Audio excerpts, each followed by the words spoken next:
Hey, what you're about to see is just there's a couple clips and a lot of little snapshots of some of the stuff I did, finished up last week. Leading up to it, this project was a project that's been going on for months.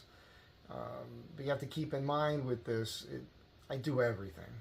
You know, I design it, I buy the lumber in the rough, I mill all the lumber, I make all the parts.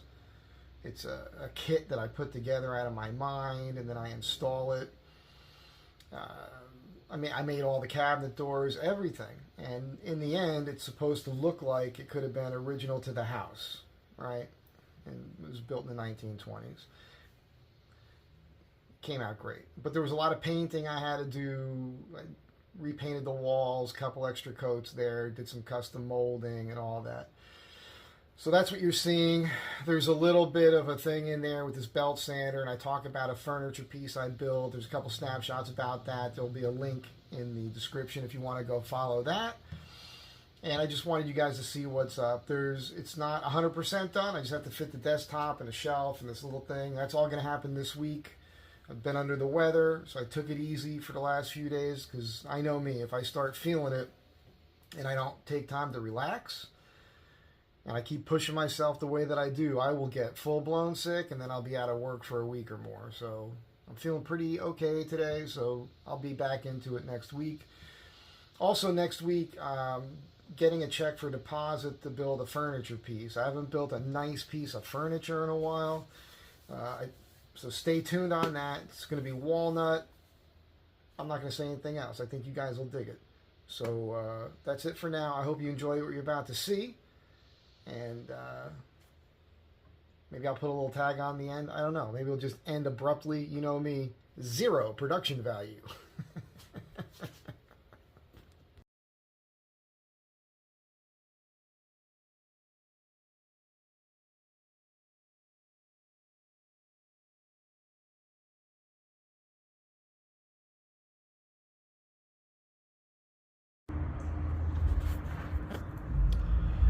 Hey, check out this DeWalt belt sander. It's a 9x21, and I bought this because I saw it and I discovered that this table was available for it as well. And I thought it would be a good little sanding station for the shop, and I did use it a bit, but not very much.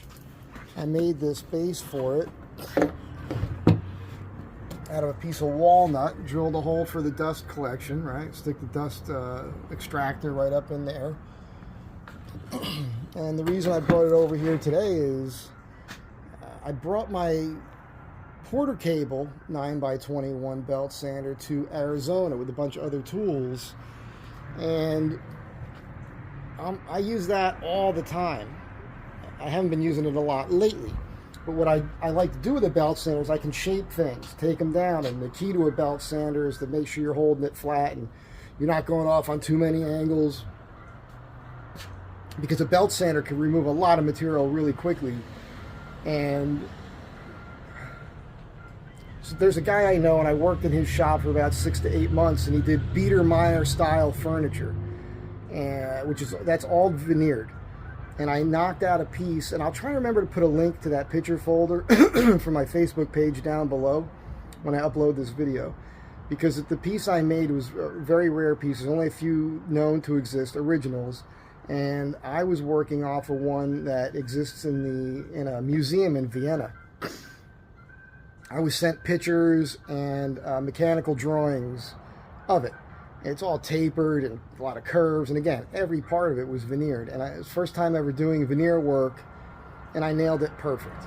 And I'm working with a master craftsman at the time, and he saw me working a belt sander, and he walked up to me to tell me how impressed he was, because he'd never seen anybody utilize a belt sander with that degree of proficiency, where I was doing what I needed to do without removing too much material or damaging something. I'm just telling you, there's a skill level there. Anyhow, I'm about to take this belt sander out of this cradle here, out of this system, and use it on this door. I've figured out that I don't have to reconstruct the whole door. I had to pad the other part of this hinge off the jamb 1/4 of an inch. So there's a gap now here in that jamb, but it doesn't matter. I'm going to use the bell sander today to kind of try to even this out a little bit with something, I don't know. And we're just going to prime and paint it. I'm not restoring this door. I'm not restoring the trim in here. I'm just trying to do a paint job. And it's been very difficult because some of this paint is just flying off, which it's added a day or more of time to this project, which I didn't bill for. So I'm not happy about it. I based my number on this one based on what I did upstairs, where all I really had to do is sand things and prime and paint. And that job came out perfect. And this one's kicking me in the nuts all along the way. It's very annoying. So let me get back to work here. But I thought you guys might dig on this. I had to do a bunch of work on this. I had to reinforce this table in a way to keep it at 90 degrees because the way it comes from the factory just doesn't work right. Again, I added this thick base to it so I can make the dust collection work. And it's a very good machine.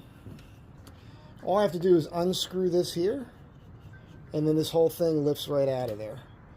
So, yeah. Like I said, I'm going to get back to work. That's it for now.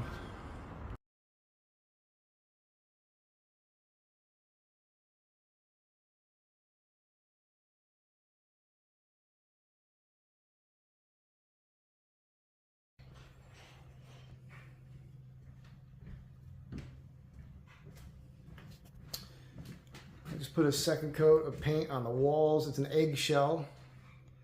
You see I got these jams cleaned up real nice. If you remember what that looked like, it was a disaster. I took the stops off because there was a door there at one time, but I got that perfect.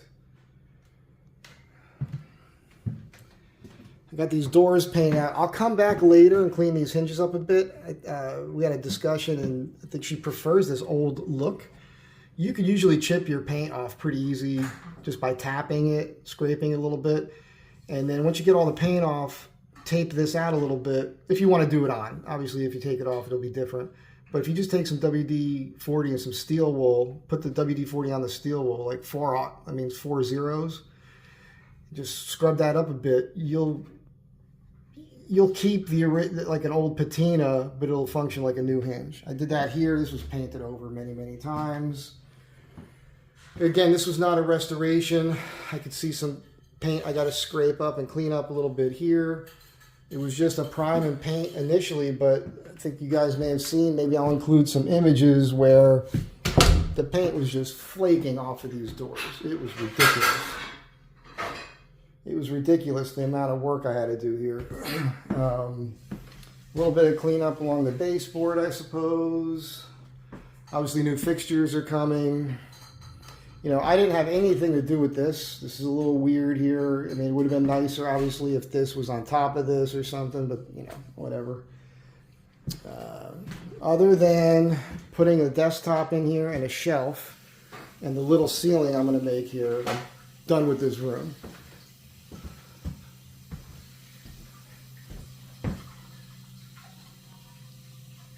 So it's a custom color. She had chosen a darker tone for upstairs, and then when I did a test of it, she didn't like it. So I said, all right. She said she thought she might like it if it was a lighter tone. I'm talking about the walls. So I just told the guy, man, make it like 20% lighter. And I painted the upstairs office, and she loves it. So we decided to go with that same color down here. Keep in mind, one of the things on an old house, when you're doing it, it's going to sound weird, but you don't want to make everything super perfect crisp because then it looks too kooky, right? You want to have a little bit of off here and there to make it look like it's still 100 years old.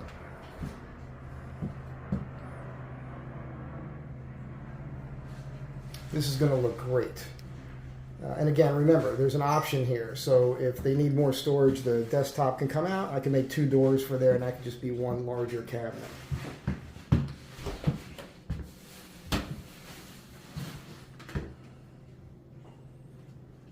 So you got 19 inches of depth here, which is pretty big.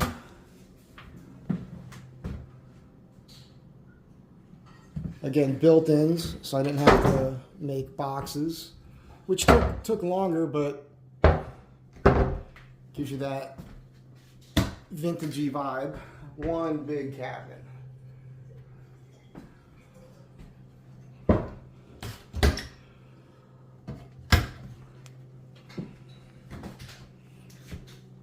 Gotta put that stuff away.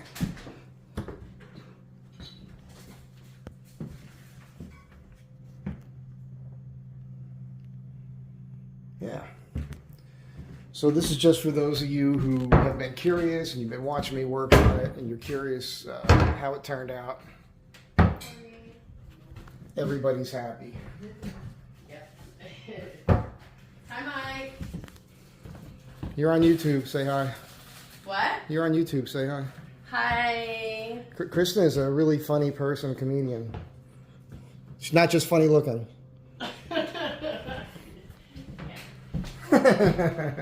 I bounce all my ideas off her. All right. Anyhow, that's it for now. If you guys dug on it, catch you in the next one.